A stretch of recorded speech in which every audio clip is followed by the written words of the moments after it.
ซึ่งว่าหลายคนอาจจะมักเฮ็ดหยังคนเดียวแบบว่ามันง่ายหรือว่าเฮ็ดหยังที่เฮ็ดคนเดียวบ่ต้องคิดหาไผหรือว่าอยู่คนเดียวมันจะแบบบางเทื่อก็มันสิมีพลังกว่าการที่ว่าเราเฮ็ดหลายคนอาจจะเป็นกำลังใจหรือว่าเป็นกำลังกายเนาะเราอาจจะอยู่คนเดียวแล้วเราใช้ความคิดได้ดีกว่าสินะแบบบ่ต้องมีความกดดันที่มันหลายเกินไปส่วนหลายๆคนก็อาจสิเป็นคือกันกับเรามื้อนี้เราก็เลยเอา10ข้อคิดที่ว่าได้จากหนังสือที่มีชื่อว่าพลังของคนที่กล้าเฮ็ดหยังคนเดียวหรือว่าชื่อเต็มๆพลังของคนที่กล้าทำอะไรคนเดียวพร้อมจะมาบอกคำอธิบายแบบละเอียดและความหมายรวมไปถึงตัวอย่างเพื่อหลายๆคนได้ปรับนำไปใช้ในชีวิตประจำวันและนี่ก็ทาง The Talk Podcast เฮาเป็น EP ที่9พอดีเนาะแล้วก็คนติดตามในช่องณมื้อนี้ก็9คนก็ต้องขอขอบใจทุกคนที่เข้ามาติดตามเฮาเนาะแล้วก็ฝากทุกคนที่รับเบิ่งรับชมก็รับฟังช่วยกดไลค์กดแชร์กดติดตามเฮาในเพื่อจะได้มีกำลังใจเนาะการติดตามเฮาก็คือเป็นกำลังใจอีกอันหนึ่งที่ว่าให้เฮานั้นมีแรงในการ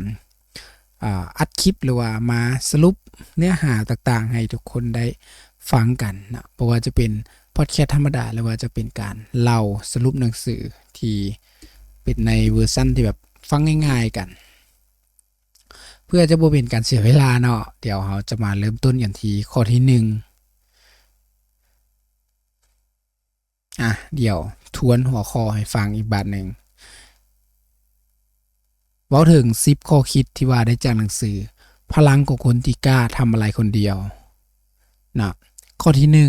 1การอยู่คนเดียวบ่แม่นเรื่องแปลกหรือว่าผิดแนวคิดนี้เน้นย้ำในการใช้เวลาอยู่กับตัวเองเป็นเรื่องธรรมชาติและมีประโยชน์บ่แม่นเรื่องที่ว่าน่าอายหรือว่าน่ากังวลแต่เป็นโอกาสในการค้นพบตัวเองและความสงบภายในในสังคมที่ว่ามักจะให้คุณค่ากับการมีปฏิสัมพันธ์ทางสังคมอยู่ตลอดเวลาหลายคนอาจจะรู้สึกกดดันที่จะต้องมีคนอยู่รอบตัวเฮาอยู่เสมอแต่แนวใดก็ตามหนังสือเล่มนี้จะชี้ให้เห็นว่าความสันโดษมีความสำคัญอย่างยิ่งต่อการเติบโตส่วนบุคคลเมื่อเจ้านั้นอยู่คนเดียว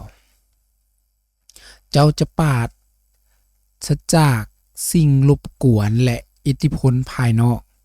เฮ็ดให้เจ้านั้นได้ฟังเสียงความคิดและความรู้สึกของตัวเองอย่างแท้จริงการไต่ตองอย่างลึกซึ้งนี้ช่วยให้เจ้านั้นเข้าใจความต้องการค่านิยมและแม้แต่ความย้านของตัวเองมันช่วยปลูกฝังความสามารถในการสร้างความสุขจากภายในโดยบ่ต้องพึ่งพาผู้อื่นมาให้ความบันเทิงหรือว่าการยอมรับตัวอย่างเนาะลองคิดภาพว่าเจ้ามีสัปดาห์ที่ยุ่งหลายเต็มไปด้วยการประชุมและงานสังคมแทนที่จะวางแผนการรวมตัวกับหมู่เพื่อนอีกครั้งในทันทีสำหรับวันหยุดสุดอาทิตย์หรือว่าสุดสัปดาห์เจ้าตัดสินใจที่จะใช้เวลาช่วงบ่ายของวันเสาร์อยู่คนเดียวเจ้าอาจไปย่างลิ้นในธรรมชาติอ่านหนังสือหรือว่าเพียงแต่นั่งเงียบๆในช่วงเวลานี้เจ้าจะทบทวนสัปดาห์ที่ผ่านมาระบุว่าสิ่งใดที่เฮ็ดให้เจ้านั้นมีพลังหรือว่าเมื่อยล้าและตระหนักว่าเจ้าต้องการเฮ็ดสิ่งใดต่อไปอย่างแท้จริง ช่วงเวลาที่เงียบสงบนี้จะช่วยให้เจ้านั้นได้ชาร์จพลังและเสื่อมโยงกับตัวเอง ตัวตนที่อยู่ภายในของเจ้านั้นอีกครั้งหนึ่งซึ่งนำไปสู่การพึงพอใจที่ลึกซึ้งกว่าการเพียงแต่เติมเต็มเวลานั้นด้วยสิ่งกระตุ้นภายนอกข้อที่2ความโดดเดี่ยวช่วยฝึกให้เฮาเป็นผู้ใหญ่ทางอารมณ์จุดนี้เน้นว่าการเผชิญหน้ากับอารมณ์ของตัวเองอย่างอิสระโดยปราศจากความสบายใจหรือว่าสิ่งที่รบกวนจากภายนอกในทันทีช่วยสร้างความยืดหยุ่นทางอารมณ์และวุฒิภาวะเมื่อเจ้าอยู่ท่ามกลางผู้คนอื่นตลอดเวลาเป็นเรื่องง่ายที่จะพึ่งพาพวกเขาเพื่อความสบายใจคำแนะนำหรือว่าเพื่อเบี่ยงเบนความสนใจความรู้สึกบ่สบายใจแต่อย่างใดก็ตามการเติบโตทางอารมณ์ที่แท้จริงเกิดขึ้นเมื่อเจ้านั้นต้องเผชิญหน้ากับอารมณ์ของตัวเองโดยตรงซึ่งหมายถึงการอยู่กับความรู้สึกเศร้าโกรธหงุดหงิดหรือผิดหวังโดยบ่มีไผเข้ามาแก้ไขหรือกำลังหรือเฮ็ดให้เจ้านั้นไขว้เขวในทันทีการเฮ็ดแบบนี้เฮ็ดให้เจ้าได้เรียนรู้ที่จะจัดการกับอารมณ์เหล่านี้ด้วยตัวเองทำความเข้าใจกับต้นต่อของมันและพัฒนากลไกการรับมือที่มาจากภายในและกระบวนการนี้เสริมสร้างความแข็งแกร่งภายในตัวของเจ้าเฮ็ดให้เจ้านั้นบ่ถูกครอบงำด้วยอุปสรรคเล็กๆน้อยๆและมีความสามารถขึ้นในการรับมือกับความท้าทายในชีวิตยกตัวอย่างถ้าเจ้าได้รับคำวิจารณ์ในบ่อนเฮ็ดเวียกที่เฮ็ดให้เจ้ารู้สึกท้อแท้แทนที่จะโทรหาหมู่เพื่ออธิบายทันทีหรือพยายามเบี่ยงเบนความสนใจด้วยโซเชียลมีเดียเจ้าอนุญาตให้ตัวเองรู้สึกผิดหวังเจ้าไต่ตองว่าเป็นหยังคำวิจารณ์นั้นจึงส่งผลต่อเจ้าสามารถเรียนรู้หยังแน่จากมันและเจ้าจะปรับปรุงได้แนวใดการประมวลผลความคิดในยามลำบากนี้ช่วยให้เจ้าเข้าใจปฏิกิริยาของตัวเองได้ดีขึ้นและพัฒนาการเบิ่งโลกในแง่ที่เป็นกลางหลายขึ้นแทนที่จะปล่อยให้ความรู้สึกเจ็บปวดในตอนนั้นอิดกำหนดการตอบสนองของเจ้าจะก้าวออกจากประสบการณ์นี้บ่เพียงแต่จะแข็งแกร่งขึ้นเท่านั้นแต่ยังมีความสามารถขึ้นในการจัดการกับสถานการณ์ที่คล้ายคลึงกันในอนาคตข้อที่3การใช้ชีวิตคนเดียวบ่ได้แปลว่าอ่อนแอและการนี้ยืนยันว่าความสามารถในการใช้ชีวิตอย่างมีความสุขและมีประสิทธิภาพด้วยตนเองเป็นสัญญาณของความแข็งแกร่งวุฒิภาวะและการพึ่งพาตัวเองบ่แม่นความอ่อนแอมีความเข้าใจผิดทั่วไปว่าคนที่ใช้เวลาอยู่กับตัวเองหลายหรือว่าใช้ชีวิตอย่างอิสระแบบขาดทักษะทางสังคมหรือขี้อายเกินกว่าที่จะมีส่วนร่วมกับโลกหนังสือเล่มนี้ได้หักล้างความคิดนี้โดยให้เหตุผลระบุว่าบุคคลที่สบายใจกับการใช้ชีวิตคนเดียวมักจะเป็นผู้ที่มีความตระหนักรู้ในตนเองและพึ่งพาตัวเองในระดับสูง พวกเขาเชี่ยวชาญในการบริหารจัดการชีวิตของตัวเองดูแลความต้องการของตัวเองและตัดสินใจได้โดยบ่ต้องมีการยืนยันจากภายนอกตลอดเวลานี่บ่ได้หมายความว่าพวกเขาบ่ให้เจ้าหรือว่าบ่ให้คุณค่ากับความสัมพันธ์เพียงแต่พยายามว่าพวกเขา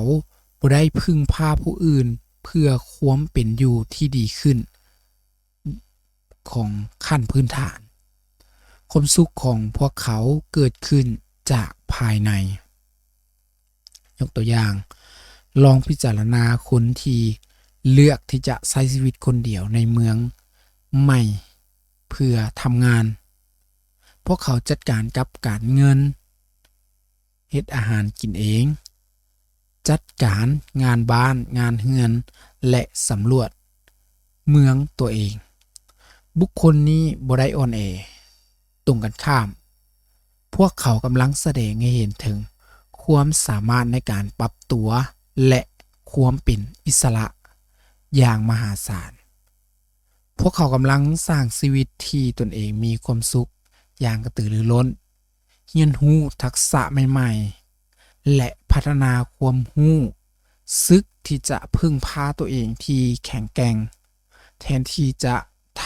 รอถ่ายคนอื่นมาเติมเต็มบทบาทเหล่านี้ให้ข้อที่4การกล้าตัดสินใจด้วยตัวเองจุดนี้เน้นว่าความกล้าหาญในการตัดสินใจด้วยตนเองเป็นก้าวสำคัญสู่ความสำเร็จและการเติบโตส่วนบุคคลเมื่อเจ้าแสวงหาการอนุมัติหรือความคิดจากผู้อื่นอย่างต่อเนื่องก่อนที่จะตัดสินใจเจ้ากำลังทิ่มความเป็นตัวเองของตัวเองส่วนหนึ่งเพื่อเฮ็ดให้ความก้าวหน้าของเจ้าช้าลงหนังสือเล่มนี้สนับสนุนการพัฒนาความมั่นใจในการเชื่อมั่นในจิตวิญญาณของตัวเองซึ่งบ่ได้หมายความว่าการละเลยคำแนะนำทั้งหมดแต่หมายถึงการรับรู้ข้อมูลแล้วตัดสินใจขั้นสุดท้ายด้วยตัวเองกระบวนการตัดสินใจอย่างอิสระที่ช่วยให้เจ้าเป็นเจ้าของทางเลือกของเจ้าเองเรียนรู้โดยตรงจากความสำเร็จและความล้มเหลวและปรับตัวได้ไวขึ้นมันปลูกฝังจิตวิญญาณแห่งการครองและความเต็มใจที่จะก้าวออกจากพื้นที่ที่สบายของเจ้าซึ่งจำเป็นสำหรับการก้าวหน้าส่วนบุคคลและอาชีพยกตัวอย่างเจ้ากำลังพิจารณาเปลี่ยนอาชีพและในขณะที่เพื่อนและครอบครัวเสนอความคิดเห็นที่หลากหลายแต่ในที่สุดเจ้าก็ตัดสินใจที่จะเลือกเส้นทางที่สอดคล้องกับความปรารถนาของเจ้าแม้นว่ามันอาจจะบ่แม่นเส้นทางที่ธรรมดาเจ้ากำลังทำการวิจัยสร้างน้ำหนักข้อดีข้อเสียและแม้นว่าจะมีความวิตกกังวลในต่อนำอิฐเจ้าก็จะก้าวกระโดดการกระทำที่ตัดสินใจด้วยตนเองอย่างกล้าหาญนี่ให้อำนาจแก่เจ้าแม้นว่าจะมีอุปสรรคในระหว่างทางเจ้ารู้ว่าการตัดสินใจนั้นเป็นของเจ้าและเจ้าเรียนรู้บทเรียนอันมีค่าเกี่ยวกับความสามารถและความยืดหยุ่นของตัวเองข้อที่5หยุดเปรียบเทียบตัวเองกับคนอื่นข้อนี้สำคัญสิ่งนี้เน้นย้ำถึงความสำคัญของการตระหนักว่าเส้นทางและคำจำกัดความของความสุขของทุกคนมีเอกลักษณ์เฉพาะตัวและการเปรียบเทียบอย่างต่อเนื่องเป็นอันตรายต่อการเป็นอยู่ที่ดีของเจ้าเอง ในยุคที่ว่าโซเชียลเป็นเรื่องง่ายอย่างน่าเหลือเชื่อที่จะติดกับดักของการเปรียบเทียบชีวิตความสำเร็จหรือแม้แต่ความสุขที่รับรู้กับผู้อื่นหนังสือเล่มนี้ยังว่านิสัยนี้เป็นสาเหตุสำคัญของความบ่พอใจและความบ่มีความสุขเมื่อเจ้านั้นเปรียบเทียบเจ้ามักจะเห็นเพียงแต่จุดเด่นในชีวิตของคนอื่นบ่แม่นภาพรวมทั้งหมดที่สำคัญไปกว่านั้นความสุขของเจ้าเป็นเรื่องส่วนตัวและขึ้นอยู่กับค่านิยมเป้าหมายและสถานการณ์เฉพาะของเจ้าการมุ่งเน้นไปสิ่งที่คนอื่น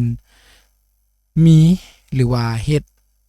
ให้เจ้านั้นเบิ่งข้ามความต้องการความปรารถนาและความสุขที่แท้จริงในชีวิตของเจ้าเองมันเฮ็ดให้เจ้าเสียสมาธิจากการสร้างชีวิตที่สอดคล้องกับตัวตนของเจ้าอย่างแท้จริงยกตัวอย่างเจ้าเห็นหมู่โชว์รูปภาพการเติบโตทางด้านการพักผ่อนการเดินทางที่สวยหรูและรู้สึกอิจฉาเล็กน้อยเมื่อเทียบกับชีวิตที่เรียบง่ายกว่าของเจ้าแต่อย่างไรก็ตามแทนที่จะจมอยู่กับเรื่องนี้เจ้าตั้งใจเปลี่ยนโฟกัสเจ้าเตือนตัวเองถึงสิ่งที่เจ้ามีนำมาซึ่งความสุข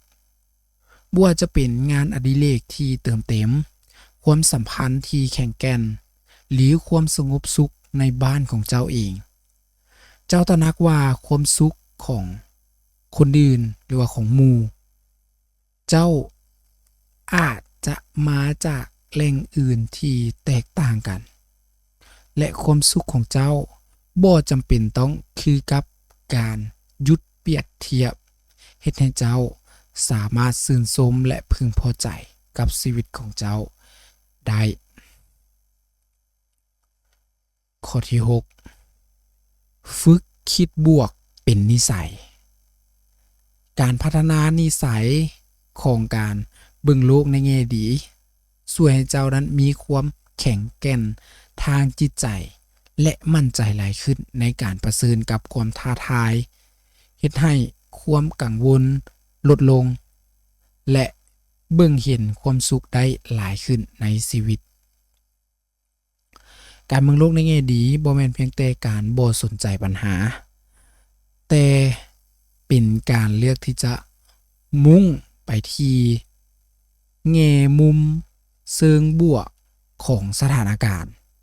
และเชื่อมั่นในความสามารถของตัวเองที่จะเอาชนะอุปสรรคหนังสือเล่มนี้แนะนำว่าเจ้าฝึกคิดบวกเป็นนิสัยสมองของเจ้าจะถูกฝึกหัดเบิ่งหาโอกาสและวิธีแก้ไขปัญหาแทนที่จะจมอยู่กับความยากลำบากซึ่งหมายความว่าแม้ในยามวิกฤตเจ้าก็จะมีกรอบความคิดเชิงแข็งแกร่งที่ช่วยให้เจ้านั้นเบิ่งเห็นแสงสว่างที่ปลายอุโมงค์ความมั่นใจที่เพิ่มขึ้นนี้ยังจะช่วยลดความวิตกกังวลเฮ็ดให้เจ้านั้นสามารถใช้ชีวิตได้อย่างมีความสุขและเบิ่งเห็นความดีงามในรอบตัวเองหลายยิ่งขึ้นยกตัวอย่างเจ้ากำลังเผชิญหน้ากับปัญหาทางด้านการเงินที่บ่คาดคิดแทนที่จะจมอยู่กับความกังวลเจ้าพยายามที่จะหาวิธีแก้ไขปัญหาที่เป็นไปได้เจ้าอาจเริ่มทบทวนงบประมาณเบิ่งหาช่องทางในการประหยัดหรือช่องทางการหาเวียกหางานพิเศษเฮ็ดเจ้าเชื่อมั่นว่าเจ้าจะผ่านพ้นสถานการณ์นี้ไปได้การคิดบวกนี้บ่ได้เฮ็ดให้ปัญหามันหายไปแต่จะช่วยให้เจ้านั้นมีพลังและแรงจูงใจที่กล้าแก้ไขมันได้อย่างประสิทธิภาพหลายขึ้น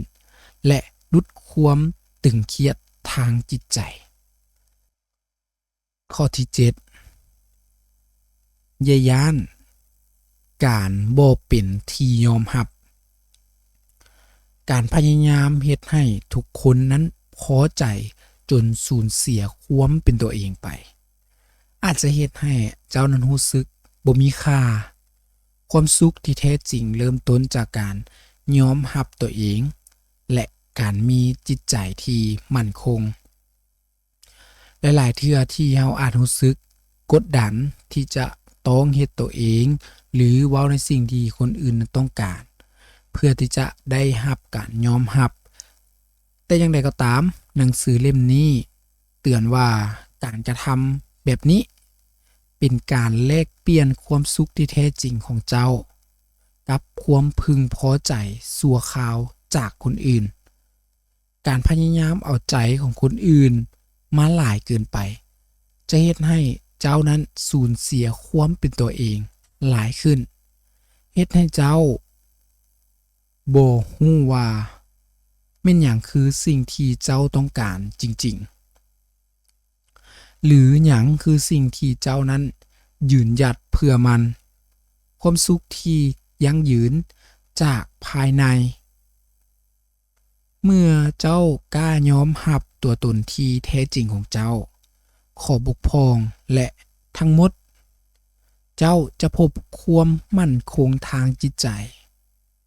ที่บ่ขึ้นอยู่กับความคิดเห็นของคนอื่น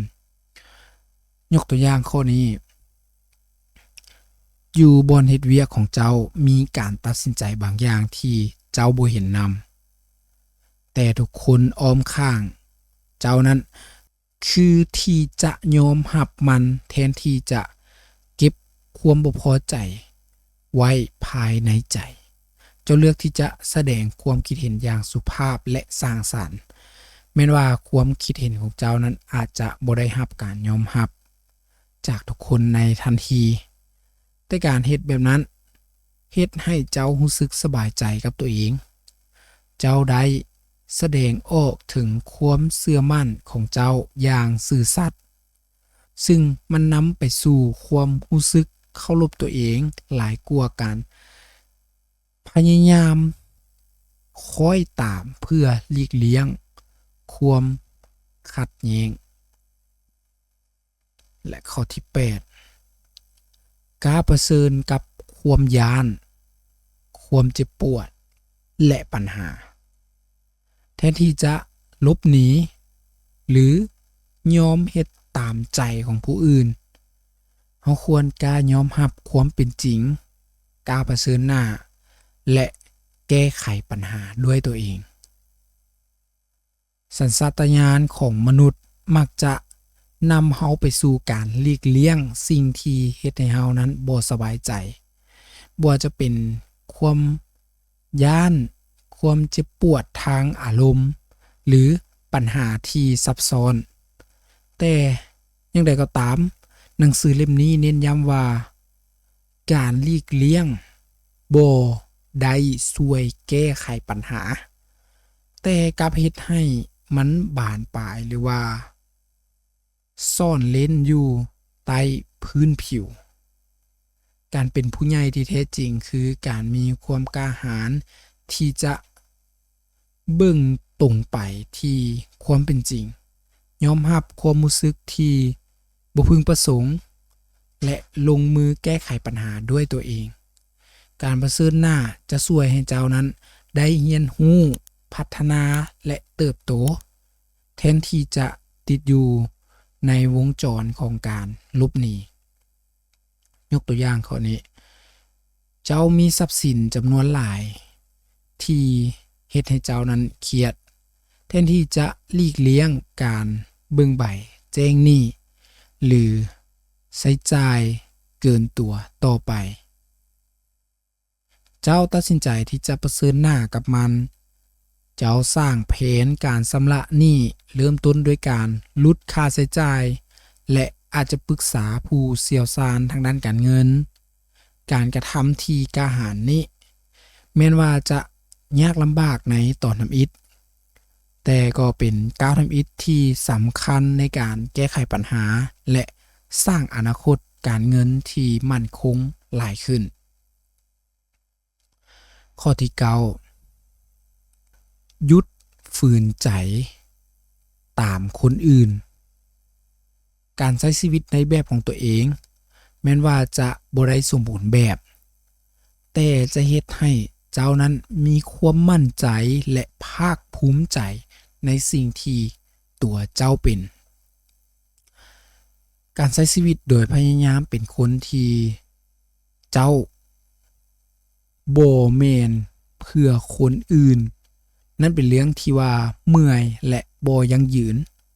หนังสือเล่มนี้สนับสนุนให้เจ้านั้นซื่อสัตย์ต่อตนเองแม้นว่าสิ่งนั้นอาจจะหมายถึงการแตกต่างจากคนส่วนใหญ่ก็ตามการเฮ็ดตามใจของคนอื่นหลายๆเทื่ออาจจะนำไปสู่ความบ่พอใจความหงุดหงิดและความรู้สึกว่าชีวิตบ่ได้เป็นของเจ้าการใช้ชีวิตในแบบที่เจ้าเชื่อนั่นแหละและรู้สึกสบายใจจะนำมาซึ่งความรู้สึกมั่นใจในตัวเองที่แท้จริงและความภาคภูมิใจในเส้นทางที่เจ้าเลือกแม้นว่าเส้นทางนั้นอาจจะบ่ได้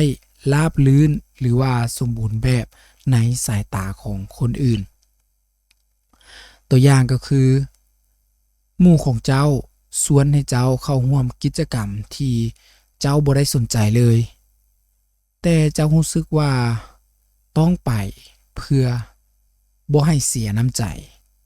แทนที่จะฝืนใจไปเจ้าเลือกที่จะปฏิเสธอย่างสุภาพและใช้เวลาในช่วงนั้นเฮ็ดในสิ่งที่เจ้านั้นสนใจจริงๆตัวอย่างเช่นการอ่านหนังสือหรือฝึกงานอดิเรกแม้ว่าหมู่เพื่อนของเจ้าอาจจะบ่เข้าใจในตอนทำอิฐแต่การเฮ็ดสิ่งนี้จะเฮ็ดให้เจ้ารู้สึกดีกับตัวเองเจ้าได้เคารพความต้องการของตัวเองและใช้ชีวิตตามความเชื่อของเจ้าซึ่งจะนำไปสู่ความภาคภูมิใจในตัวของเจ้าเองและข้อสุดท้ายข้อที่10สำหรับ EP 9เฮายอมรับความรู้สึกของตัวเองการเยียวยาเริ่มต้นจากการกล้ายอมรับความเจ็บปวดเมื่อนั้นเฮาจะสามารถเรียนรู้และเปลี่ยนบาดแผลเป็นบทเรียนที่หล่อหลอมให้เฮานั้นแข็งแกร่งขึ้นเมื่อเฮาประสบกับความเจ็บปวดทางด้านอารมณ์บ่ว่าจะเป็นความโศกเศร้าความผิดหวังหรือความอกหักสัญชาตญาณมักจะบอกให้เฮานั้นหลีกเลี่ยงหรือกดความรู้สึกเหล่านั้นไว้แต่ถึงอย่างใดก็ตามหนังสือเล่มนี้เน้นว่าการยอมรับความรู้สึกเหล่านี้เป็นก้าวทำอิฐและสำคัญที่สุดในการเยียวยาการปฏิเสธความเจ็บปวดบ่ได้เฮ็ดให้มันหายไปแต่กลับเฮ็ดให้มันนั้นติดค้างอยู่ภายในการอนุญาตให้ตัวเองได้รู้สึกเจ็บปวดคือการให้โอกาสตัวเองได้ทำความเข้าใจว่ามีหยังเกิดขึ้นเป็นหยังจึงเกิดขึ้นและเจ้าเรียนรู้หยังจากมันขบวนการนี้จะเปลี่ยนแปลงบาดแผลให้กลายเป็นบทเรียนที่มีคุณค่าซึ่งจะสร้างความแข็งแกร่งและความเข้าใจในชีวิตให้กับเจ้าในระยะยาวยกตัวอย่างเจ้าหาก่อผ่านการเลิกลาที่ว่าเจ็บปวดแทนที่จะแซงเหตุว่าเจ้าบ่ได้เป็นหยังหรือพยายามหาคนอื่นมาแทนที่ความรู้สึกเจ้าอนุญาตให้ตัวเองได้รู้สึกเศร้าเสียใจและอยากให้หรือว่าโกรธเจ้าร้องไห้จดบันทึกความรู้สึกและอาจจะเว้ากับคนที่เจ้านั้นไว้ใจการยอมรับกับความเจ็บปวดนี้บ่ได้เฮ็ดให้เจ้านั้นอ่อนแอแต่กลับเป็นจุดเริ่มต้นของการเยียวยาเจ้าเรียนรู้ที่จะเข้าใจความต้องการของตัวเองในความสัมพันธ์และก้าวต่อไปในชีวิต ด้วยความเข้าใจที่ลึกซึ้งขึ้น และเฮ็ดให้เจ้านั้นแข็งแกร่งกว่าเดิม และทั้งหมดนี้ก็คือ The Talk Podcast ใน EP 9ก็ขอขอบใจทุกคนที่เข้ามารับเบิ่งรับชมรับฟังกันกะทุกไลค์ทุกคอมเมนต์ทุกแชร์หรือว่าทุกการติดตามก็จะเป็นกำลังใจให้เราในการได้พัฒนาตัวเองขึ้นไปเรื่อยๆหรือว่าท่านผู้ฟังท่านผู้ชมคนใดต้องการอยากจะตำหนิติชมหรือว่าอยากจะแนะนำเราหรือว่าอยากให้เรามีการพัฒนาขึ้นก็สามารถแนะนำเราเข้ามาได้เนาะซึ่ง EP 9นี้ก็ต้องขอขอบใจทุกคนที่เฮ็ดในมี EP นี้และหวังว่าผู้ติดตามของช่องเราจะเพิ่มขึ้นเรื่อยๆสำหรับ EP นี้ก็ต้องกล่าวคำว่าสบายดี